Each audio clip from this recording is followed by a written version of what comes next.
To this day, Sideswipe remains one of the highest regarded masterpiece figures of all time, especially nowadays with all those overcomplicated disasters that are happening in the toon-accurate movement at the moment. So Magic Square's a new company that's just starting out, nobody's ever heard of them. What's a good figure to test their skills on?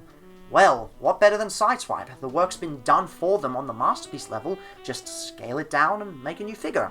That's what New Age did with their Bumblebee figure, and by extension their Goldbug figure. So if we take a look at Sideswipe, does he successfully scale down one of the best masterpiece figures of all time? Once again, I've added my own Autobot symbol just because I thought the chest was a little bit bland on its own, more so than the New Age Goldbug figure, but that's neither here nor there. This guy is a downscale of the original masterpiece version. Again, Magic Square is going for the same idea with this one. However, this one does have a few positives with that, and a few negatives. The negatives don't really come from the downscaling, they come from some other decisions that Magic Square has made, but the good is really good. For starters, the sculpted detail and the paintwork is exquisite. All the windows are painted black, and they've managed to recreate the window pattern exquisitely. You do have some ball joint marks there, but on a figure this small, it's fine. You've got painted hubcaps and pinned wheels for some nice roly-poly action. The headlights are painted, the bumper's painted, the grill's painted, everything's painted. Lovely spoiler back here, and one detail that I think is really cool that they really didn't have to do, they painted the exhaust ports silver. They absolutely did not have to do that, but they have chosen to regardless. So in terms of how this looks, it's mostly good. But the one flaw that this figure has, and the one flaw that I feel is the main flaw for most Magic Square figures, is the plastic they chose. They chose the plastic that's the very infamous third-party plastic, and what I mean is, it is a very durable plastic that isn't going to break or get stress marks, but consequently, it looks and feels cheap. It's not cheap, it actually helps the longevity for the figure. Now, I have seen stress tests with this kind of plastic, particularly with their Inferno, and they've bent the ladder in all sorts of weird ways, and it didn't snap or break or even get stress marks, so it is pretty darn durable, but Transformers are a tactile type of action figure.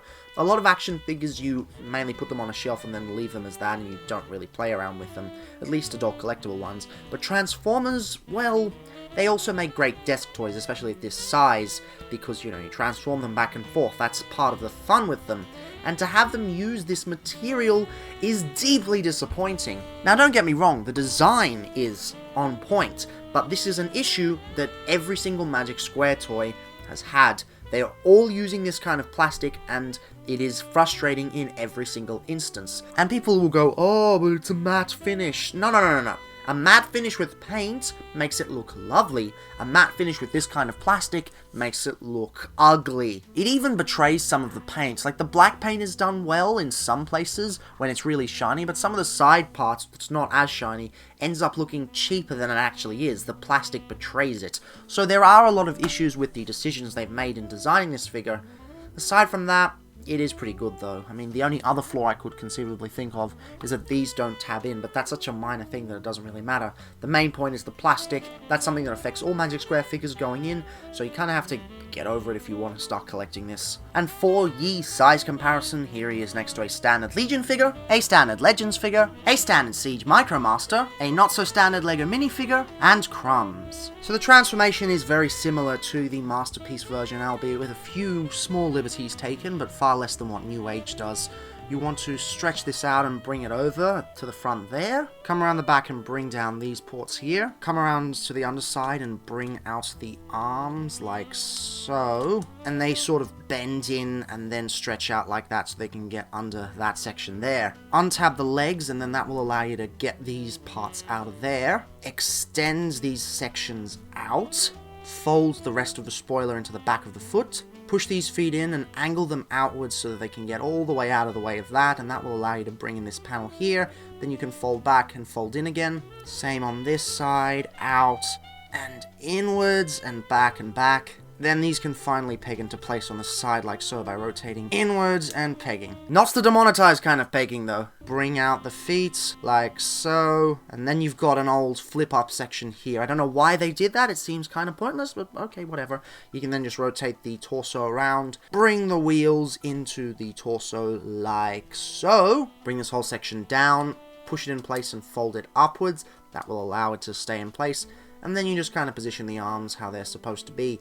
And it's alright, it's got some positives and some negatives. This figure has good and bad to it. For starters, again, the sculpt work is great, and the paint work is, well, passable this time. There's not as much paint as there was in the vehicle mode, and I suppose that's fine, but there's a couple of really big issues. For starters, there's the plastic, which I've already mentioned, and I won't go over again. But due to the way the plastic works, the tolerances aren't that great. They're better on this figure, but this ab crunch is just way too loose. Now, yeah, they do have an ab crunch, and it's bloody brilliant that they have an ab crunch, but this should have been way tighter. It's like it wobbles around quite a bit. And the second thing, and I think this is arguably the worst bit, the head sculpt. It is just ugly. I understand that it's difficult to make figures at such a small scale have intriguing head sculpts, but New Age managed to get it right, Iron Factory managed to get it right, and Magic Square has managed to get it right sometimes as well, but a lot of the time they just don't. And then there's the other issue that they have. Their heads often just straight up pop off, because they're on a peg. They don't want to actually lock them in place with a ball joint or a swivel. Why?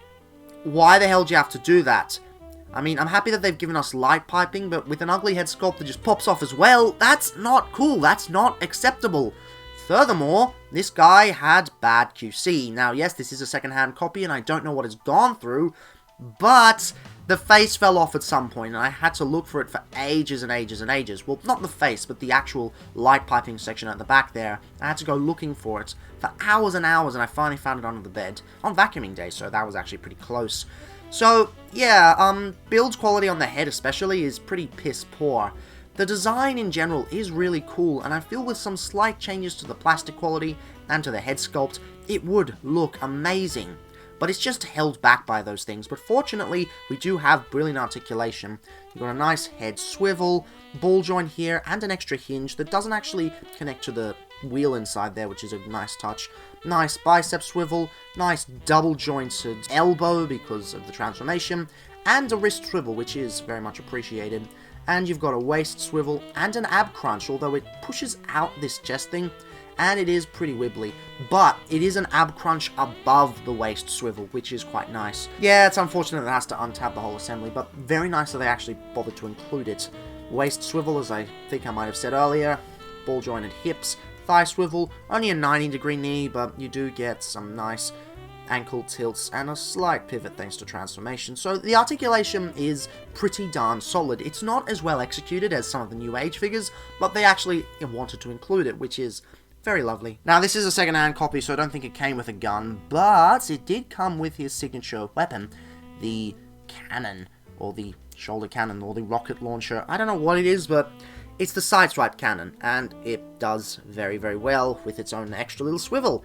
And it's very lovely, and I don't think it's complete without it, so I'm glad he came with that. And for a size comparison, here he is next to a standard Legion figure, a standard Legends figure, a standard Siege Micromaster, a not-so-standard LEGO minifigure, and Crumbs. As the first piece the company ever put out, it definitely does highlight their strengths and weaknesses. Their sculpt work is 100% on point, the kibble is minimal, the transformation is incredibly fun, but at the same time there are points of the transformation that don't lock in as well as they should, the head sculpt is a bit weird, and this thing is simply not acceptable. The head should not be able to detach on any figure unless it's a headmaster. This is a lazy method just so that they don't have to add in any extra tolerances there. That being said, as a first piece from the company, Sideswipe does deliver. As far as Sideswipe figures go, this works much better as a desk toy than the Masterpiece ever could hope to achieve, although that is to be expected considering it's a Legends figure. I still really don't like the plastic quality though. I really hope that they slowly start moving away from that, although it doesn't look like they're going to